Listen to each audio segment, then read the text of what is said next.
പ്രകാശം പരന്നിട്ട് 1500 ആണ്ട്, നിലാവ് ചിരിച്ചിട്ട് 1500 ആണ്ട്, വസന്തം പിറന്നിട്ട് 1500 ആണ്ട്, താരകം തെളിഞ്ഞിട്ട് 1500 ആണ്ട്, ഇഷ്കൊഴുകിയിട്ട് 1500 ആണ്ട്, ഹുബ് വിരിഞ്ഞിട്ട് 1500 ആണ്ട്.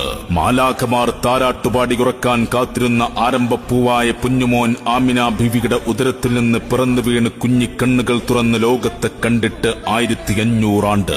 അഷ്റഫുൽ ഖൽഖ് ത്വാഹാ റസൂൽ കരീം സല്ലല്ലാഹു അലൈഹി വസല്ലമ തങ്ങളുടെ 1500-ാം ജന്മദിനത്തിന് സ്വാഗതമോദിക്കൊണ്ട് പ്രവാചകാനുരാഗികൾ പ്രണയത്തിന്റെ പരവധാനിയിലൂടെ കടന്നു വരികയാണ്.